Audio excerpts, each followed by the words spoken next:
The story begins with Alto, a student at the Ortigia Royal Magic Academy. His instructor informs him that he has failed his summoning exam. Despite Alto acing the written exam, if he is unable to summon a familiar by tomorrow, he won't be able to advance to the second year. Alto tells his childhood friend, Lilia, and he resolves to try again. He heads to the library, where a book falls on his head. He picks up the old tome and jokes that it'd be nice if it were somehow a book on how to summon creatures. As luck would have it, it is exactly that. He copies the diagram, mixes in his own blood, and successfully summons a demon. Alto averts his eyes, which the demon finds cute. She offers to do anything he wants, and he asks her to become his familiar. The demon introduces herself as Vermeil, and in exchange for being his familiar, she sucks up some of his mana by kissing him. Alto orders her to get dressed, and she reluctantly puts some clothes on. Alto briefs Vermeil on his situation, and she explains that the reason why Alto couldn't summon a regular familiar is because of his unnaturally potent mana that only her kind could endure. The next day, Alto brings Vermeil to class, passing off as a human as his familiar. The instructor passes him, even though he thinks this is incredibly sketchy. Lilia angrily protests Alto's new familiar. During class, Vermeil's overly affectionate behavior earns the ire of both the instructor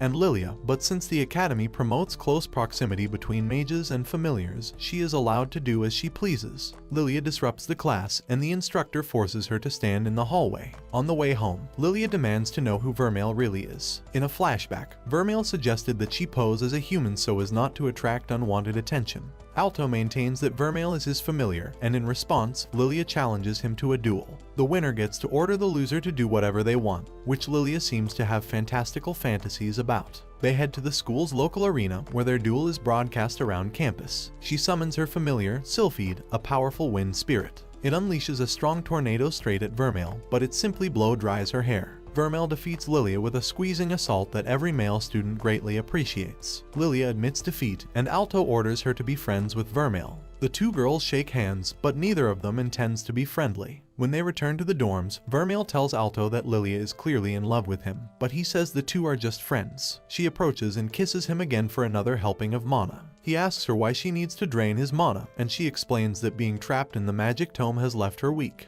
Alto's magic is the only thing that allows her to have a physical form. She offers to explore other avenues to extract mana from him, such as sucking it directly from the source, but Alto says he's fine with kisses. Vermeil continues to attract undue attention, which isn't helped when she single-handedly defeats a rampaging dinosaur familiar. After the entrance ceremony, Lilia complains that Vermeil and Alto are standing out too much. Later, they attend two classes, one briefing them on the more familiar-centric curriculum, and the other about demon seals that keep their kind locked away in oblivion. Later, Rex, a member of the Dragon Riders, a club composed entirely of magicians with dragon familiars, confronts them. They joke that the Dragon Riders are just made up of braggarts. Rex seeks revenge against Vermeil, but while he isn't looking, Alto sneaks behind him and traps him using crystal magic. Alto and Vermeil's celebration is short-lived, as Rex frees himself by summoning his familiar, Tyrannosuk. Vermeil bestows Alto with the magic she absorbed the previous night, drastically empowering his magic. Alto's large crystals throw Tyrannosuk into the air. Rex surrenders, and he apologizes for picking on them. Later, Vermeil asks Alto what he wants to be, and he explains the ranking system for the nation's magicians. Only a handful of students ever make it to silver, and an even smaller amount hit gold. Alto dreams of being a platinum-ranked magician, the highest title bestowed only on elite magicians. Vermeil promises to help his dream come true, and she suddenly starts removing her dress. It's time for her routine magic feeding. The next day, a radiant Vermeil and a drained Alto trudge to class and meet Lilia. They run into Alto's self-proclaimed rival, Marx, and his maid, Cheryl. The instructor calls three of them into the principal's office, where they are informed that a batch representative will be chosen from among them. The principal tasks them with retrieving a rare fairy flower by 6. They head to a nearby forest, but Marx shows up uninvited. He summons his familiar, Francois, a beetle, to find the fairy flower, but he is quickly eaten by a carnivorous plant. Cheryl stays behind to free him. Alto, Vermeil, and Lilia spot the fairy flower, guarded by a Cerberus. Lilia has an invisibility potion prepared, but Alto points out that the Cerberus might sniff her out. She observes that the lone active head has the sniffles, so she drinks her invisibility potion. Since it leaves her clothes visible, she is forced to strip before stepping out. Meanwhile, Alto asks if Vermeil can give him a magic boost again, but she says that he won't need it against Cerberus. However, she still needs mana, so she removes his shirt and sucks him dry again. Lilia draws closer, but she is discovered when one of Cerberus' sleeping heads is revealed to have a clear nose. Fortunately, Alto and Vermeil come to her rescue. They distract it long enough for Lilia to retrieve the fairy flower. She gives it to Alto as thanks, but her potion wears off, prompting her to toss it in embarrassment. It drifts along with the wind, and it lands near Cheryl just as the clock strikes 6. Alto and Lilia allow Cheryl to keep the flower, and Mark celebrates. Lilia tells Alto she won't lose next time, and he returns her enthusiasm. While walking to school, Alto realizes that he knows very little about Vermeil. Suddenly, dragon riders streak across the sky, led by Chris. Later, Marx tells them that Chris is the founder of the Dragon Riders, a gold-ranked magician, and an executive member of the student council. Of the 7 gold-ranked magicians in the school, 5 are in the student council. In the locker rooms, Lilia shares with Cheryl her suspicions that Vermeil is hiding something, and she swears to get to the bottom of this. Cheryl teases that she cares quite a lot about Alto. Meanwhile, Vermeil waltzes into the men's changing room, and a mortified Alto drags her out. They reunite with Lilia, who chastises Vermeil for her indecent behavior. They notice a commotion nearby. The student council approaches. They are composed of Shinoji, the vice president, Alan, a collar-bound punk, Chris, the dragon rider, Jessica, the secretary, and Alina, the president. As they pass by, Chris and Vermeil exchange glances. Later, Vermeil attacks Alto in the showers, and she encourages him to use her to attain his dream of becoming a platinum-ranked magician. Meanwhile, Chris brutally punishes Rex for losing a duel against an underclassman. She orders him to lick her boots clean and offers to let him rejoin the Dragon Riders if he does chores as punishment. However, Rex remarks that Vermeil was right about them being braggarts, and he quits. In response, she brutally kicks him and sets her sights on Alto. The next day, Alto visits Rex in the infirmary. Rex refuses to disclose what happened, but he asks Alto what he thinks about dinosaurs. Alto replies that they are scary but cool. Rex smiles, and he tells him that what happened wasn't his fault. Alto realizes that Chris is responsible for Rex's injuries, and despite Lilia's misgivings, he challenges Chris to a duel. Chris lauds him for his bravery, and she intends to beat into him the need to respect authority. She summons her familiar, Whirlwind, a winged dragon. Vermeil kisses Alto, and Chris takes an interest in their golden mana. Rex's friend rushes in and informs him what Alto is doing. Chris fires a fireball at Vermeil, lightly burning her. However, she turns up the heat, and Vermeil begins taking damage. Alto attempts to fight back with his crystal shards, but they are blown away. Alto and Vermeil unleash a powerful crystal wave, but Chris mounts Whirlwind to escape. She explains her philosophy behind dragons and how it allows her to literally look down on others as insects. She begins raining fireballs on them with impunity. Shinoji gets up, remarking that the battle is over, but Alan keeps watching. Alto begins gathering mana for an all-out attack, while Chris belittles Rex's dinosaur. He opposes her ideals, and she invites him to prove it by defeating her. Chris is astonished that they still have magic left in the tank. However, between her flames and Alto's crystals, there can only be one winner. Chris's flames and Alto's crystals collide, and for a moment, they disappear. Meanwhile, Rex refuses to watch the fight, believing that Chris is unbeatable. However, Alto and Vermeil, using shattered crystals as stepping stones, sneak behind Chris and defeat her. Alto becomes popular overnight, and Lilia becomes irritated by his new female fans. Obsidian, an equally popular professor, lectures Alto for recklessly dueling Chris, but Alto insists that the duel was important. Later, Rex returns to the Dragon Riders and sees Chris doing chores as a self-imposed punishment. She apologizes to Rex, but he grabs the broom and starts sweeping. He remarks that they're both starting from the bottom up, and Chris smiles. Later, after another kissing session, Alto tells Vermeil that kissing is only done with someone you love. She whispers into his ear, "I love you," so he lets her continue. That evening did not end with a kiss. The next day, Alto wonders if Vermeil meant it when she said, "I love you," so he asks Obsidian if it is possible for demons to love humans. He replies that human-demon relations are possible, but most demons, especially succubi and incubi, are only in it for their victims' mana. Alto acts distantly during dinner. He accuses Vermeil of only staying for his mana, and she explains that she needs mana to survive. To prove her love is real, she kisses him without taking his mana. She invites him to do the same, but he pushes her out of embarrassment. The next day, Alto thanks Obsidian for his help, and Obsidian leaves him with a few words of love advice, joking that certain women can be feisty demons. Later that afternoon, a student named Emma enters Obsidian's office. They profess their love for one another, but Obsidian is concealing an ominous syringe. The next day, Emma, now in a coma, is discovered in her frozen room.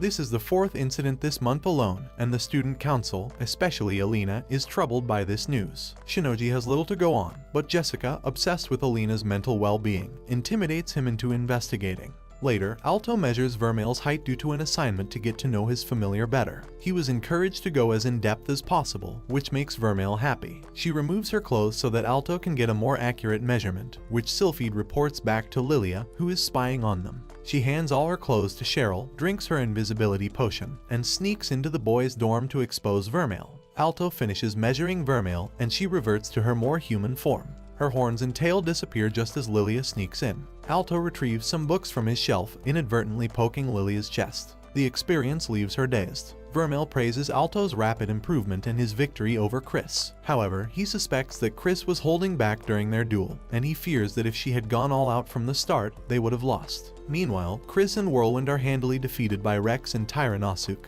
who appear to have gone berserk. In a flashback, Rex first summoned his familiar as a giant egg, which he believed would hatch into a dragon. Chris took a keen interest in Rex's egg, and the two became friends. Back in the present, Vermeil and Alto go around buying groceries. When he refuses to buy her dessert, she sulks. He eventually relents, and Vermeil kisses Alto in public. Suddenly, Rex's friend arrives and begs them to help Rex. Rex taunts the helpless Chris. She fires a volley of fireballs, but a hardened exterior shields him from the heat. He kicks Chris in the stomach, forcing her to cough out blood. Frustrated that she won't fight back, Rex repeatedly kicks her, and she begs him to stop. Alto and Vermeil arrive just in time. Alto rushes to Chris's side, while Rex summons an armored Tyrannosuke. Vermeil senses something amiss within Rex's mana. Suddenly, Alina appears. Using her familiar, a living sword, she cuts down both Tyrannosuke and Rex. Alina chastises Chris for losing against a weak opponent. Rex stumbles to his feet and tries to fight again, but he collapses from his injuries. Chris staggers to his side, and Alina asks Vermeil if she has any idea what caused Rex to go berserk. Vermeil feigns ignorance. A few days pass, and as Rex recovers in the infirmary, the student council discusses the incident. They conclude someone is behind these sudden outbreaks, but Chris suddenly storms out. Shinoji remarks that Chris likes being rough with her toys but hates it when someone else touches what is hers. Meanwhile, Alto and Lilia talk about the upcoming bronze promotion exam, but Vermeil oddly leaves to rest at the dorms. Lilia takes this chance to invite him back to her room. Vermeil knows that Obsidian is the culprit, and she advises him to stop. She doesn't plan on reporting him, but she threatens to rip every fiber of his being if he ever lays a hand on Alto. A shaken Obsidian senses that Vermeil is the real deal. However, Vermeil lets her guard down, and Obsidian manages to inject her with a syringe. While Alto and Lilia try to study, his hand suddenly glows, and they hear a loud explosion. Across the school, notable magicians sense an unbelievable amount of mana. Alina rushes to the mana's source, but en route, she cuts down a small paper doll that reforms into a larger body. Her main goal is to keep Alina bogged down. Meanwhile, Obsidian beholds Vermeil's full might. A shockwave created by her arm is all that it takes to unearth the ground. He forms a blob of darkness in his hand, while Alto races to Vermeil. Alto arrives and watches in horror as Vermeil becomes a raging tide. They ask Obsidian what is going on, and Obsidian shows Alto a chain he is using to keep Vermeil obedient. He reveals that he was the true mastermind all along. He explains that he developed a compound that causes magic to run amok, but it took him 5 test subjects to perfect it.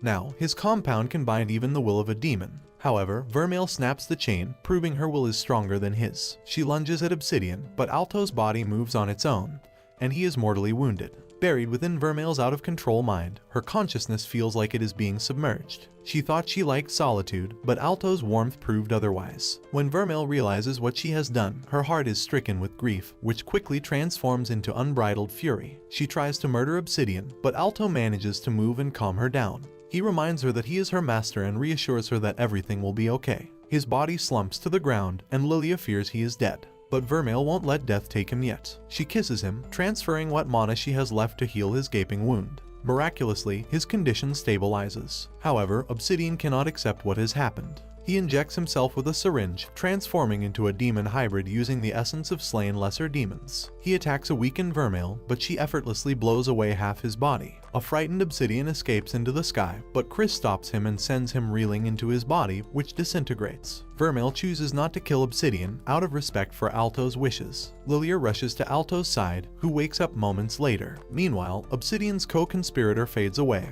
having succeeded in delaying Alina. Later, Alto thanks Vermeil for healing him, but it wasn't as simple as that. She explains that her heart is inside his chest. If he were to die, then she would die, and vice versa. A horrified Alto realizes that Vermeil sacrificed her immortality. In the aftermath, Obsidian is arrested while the various victims awaken from their comas. Alto now requires kisses to maintain his new heart. However, Vermeil is cold and distant. Alto confronts her, and she explains that she deems herself too dangerous to live around him. She plans to recluse herself inside another book once his new heart stabilizes, but Alto doesn't want that. In a complete twist, Alto kisses Vermeil without taking her mana, and he tells her that he needs her by her side, now and always. He runs out in embarrassment, and Vermeil realizes the implications of his kiss. Vermeil is flustered by Alto's indirect declaration of love. In the aftermath of Obsidian's arrest, the girls mourn their loss, while the boys mourn Vermeil not being here. Alto explains that she wants alone time for now. Meanwhile, Lilia, who now knows that Vermeil is a demon, meets her by the sea. Vermeil is apologetic for being a demon, but Lilia tells her it is silly to be hung up on such a thing.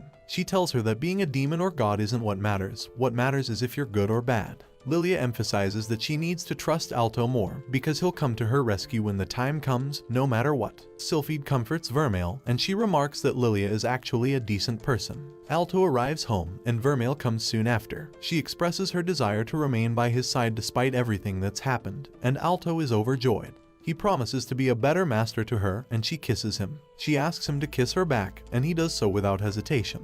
The next morning, Vermeil has trouble fitting into her uniform, a problem that Alto can't fix right now. For now, they head to class together as master and familiar. Meanwhile, two magicians receive news from Kohakumiya, the paper doll master, about Obsidian's arrest. They expected as much from a half-rate magician. An acolyte tries to avenge his fallen comrades, but he is knocked away by a centaur familiar's lance. The two magicians are revealed to be the platinum-ranked Helioder and Iolite. Alto and Vermeil arrive at school, and his classmates are overjoyed to see her again. He had forgotten that the bronze promotion exams are right around the corner. Vermeil and Alto sneak a kiss in a concealed area. Alto pushes her away, but Vermeil asks for one more. As usual, it did not end with a kiss. When they return to class, the student council comes knocking and searches for Alto. He is taken into custody and brought to the council room. Alina apologizes for allowing him to be injured during the recent incident, and she informs him that Obsidian has escaped from prison. She has one question for him: what are you hiding? In the blink of an eye, Jessica places her sword to his throat, while Shinoji threatens to kill Vermeil. Under threat of death, Alto has no choice but to admit that Vermeil is a demon.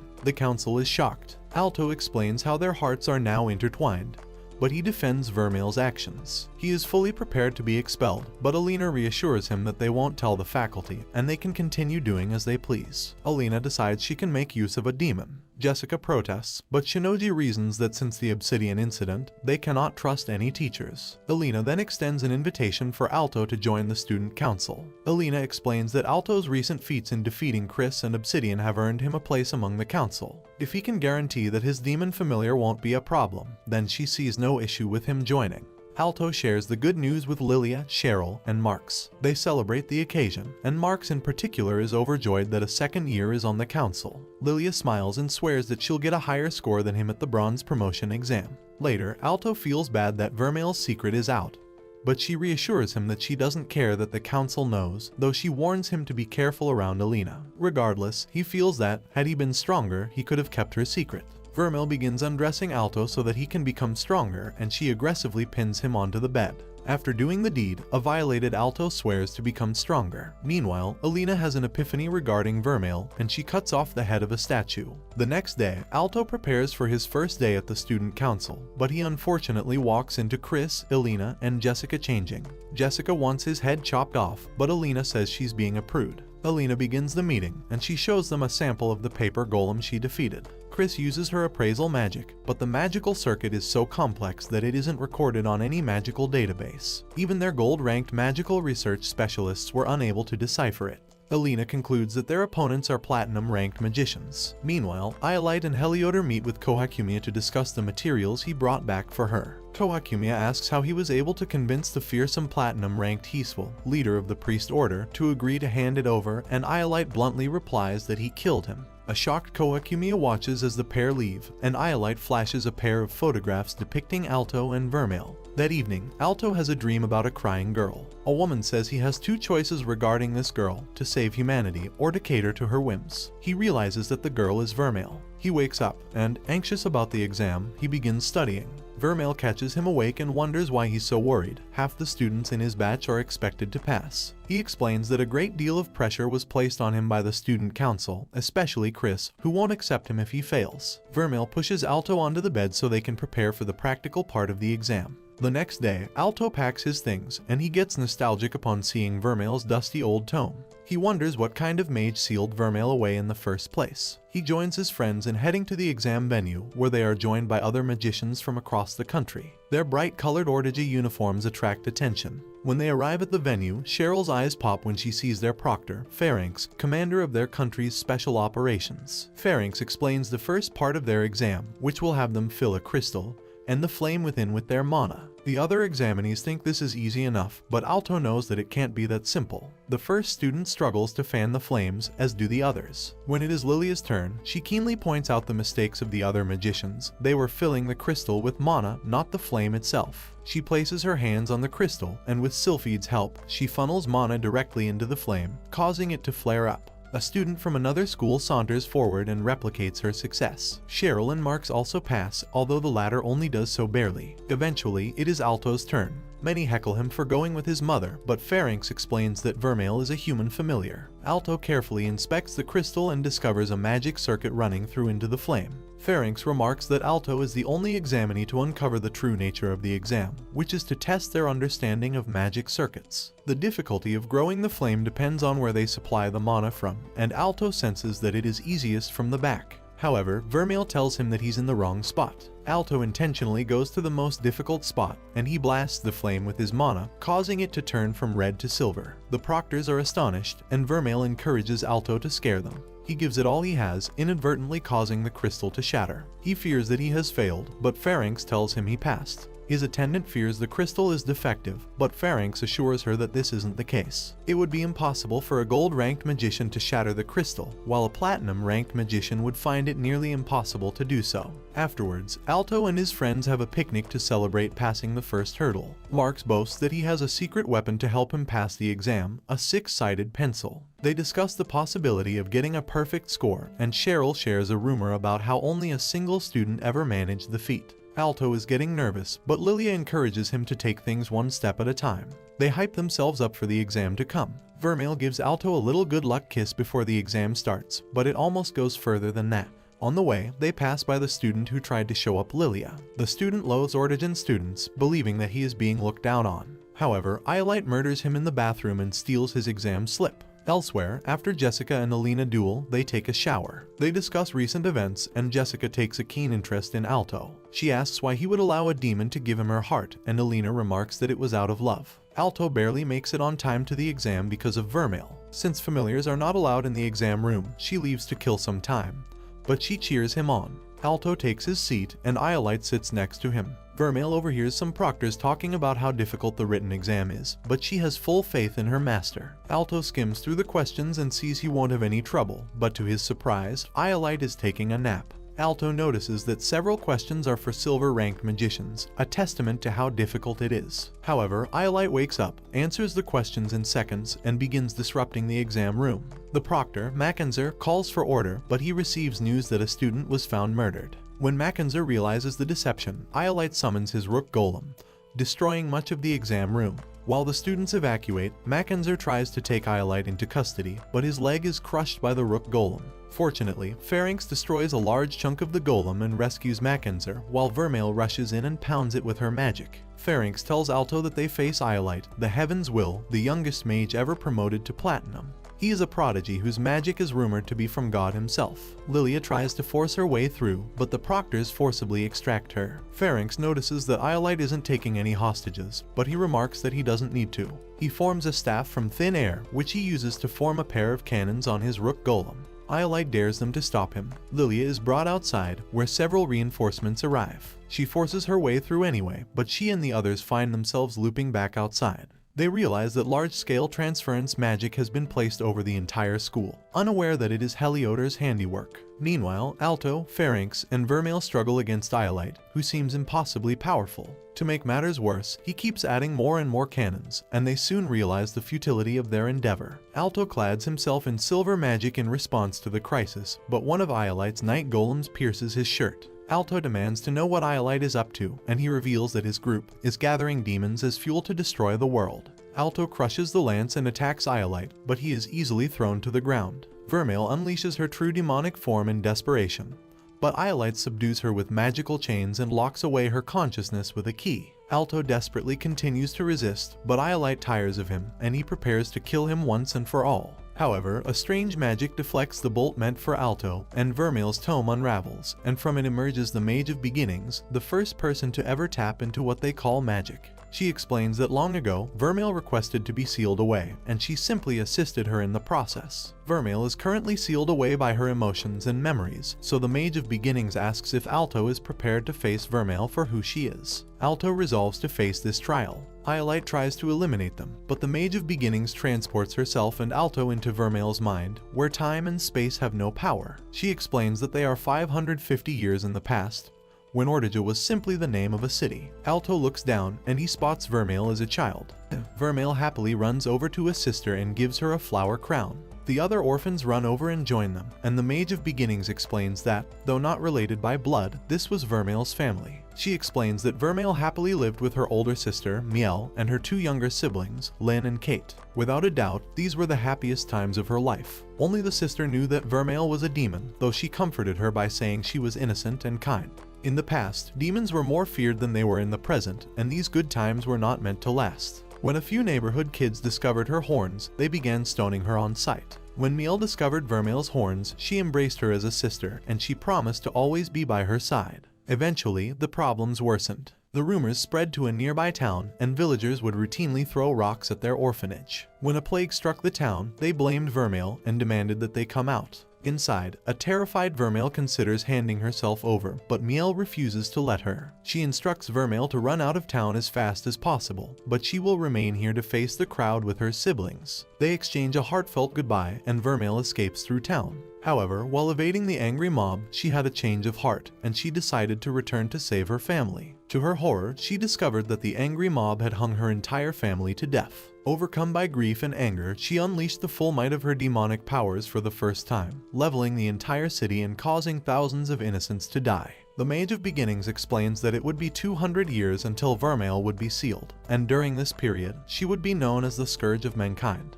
Alto lowers himself to the ground to comfort the weeping Vermeil, who blames herself for everything that happened. She fears that she will never be loved again, but Alto reassures her that he and her family love her very much. He doesn't care that she committed genocide. He promises to be by her side forever, and the two share a kiss. The emotional chains over her are broken, and they return to the real world. Alto says that he loves her and promises that she'll never be alone again.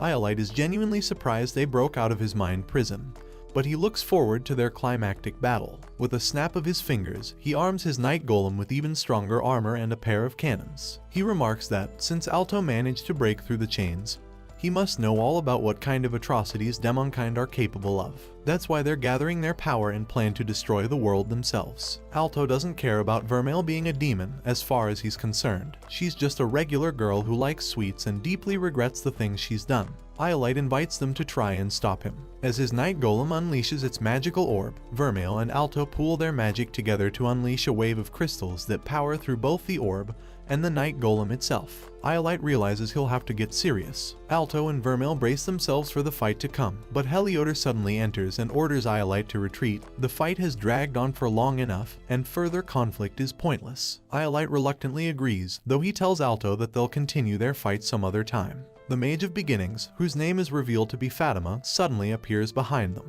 She is glad to have entrusted Vermeil over to Alto, and she asks him if he is prepared for the whole world to turn against him. Alto promises to stand by Vermeil. Fatima leaves, and she tells Vermeil she has nothing to worry about with Alto by her side. Fatima fades into the ether, and using the remnants of her magic, she completely repairs the school. A few days later, Alto duels against Jessica and loses. Soon after, Chris, clad in her fighting gear, trains Alto in close quarters combat. She admits losing to him in terms of magical ability, but he lacks training, strength, tactics, and experience. She sticks her finger in his mouth and nearly blasts his head off. Alto thanks them for their help, and he asks that they continue training him going forward. They ask why he wants to train so badly, and he explains that he wants to get stronger so he can protect Vermeil with his own strength. Jessica and Chris respect that. Later that evening, Alto surprisingly takes the lead against a much meeker Vermeil. She complains of a throbbing in her chest, and Alto personally inspects it. That evening, Vermeil thanks Alto for accepting her for not just who she is but for what she was. They profess their love for each other one more time, and they go for round 2. The next morning, they attend a meeting with the student council. The recent incidents have damaged their fine institution's reputation, and Alina intends to deal with them. The others concur, and they all have their own reasons for fighting. Alina asks Alto if he is prepared to battle platinum-ranked magicians, and he says that he is for Vermeil's sake. Meanwhile, Lilia, Cheryl, and Mark celebrate their successful clearing of the bronze promotion exam. She realizes that Alto is missing, and that Vermeil has likely snatched him away again. Elsewhere, Vermeil kisses Alto against a wall, and she throws him on the ground to continue. She plants another kiss to celebrate their forever after. Thanks for watching. If you enjoyed this and want to see more, please make sure to drop a like and subscribe to the channel with notifications on so you never miss a future video. And until next time guys, take care.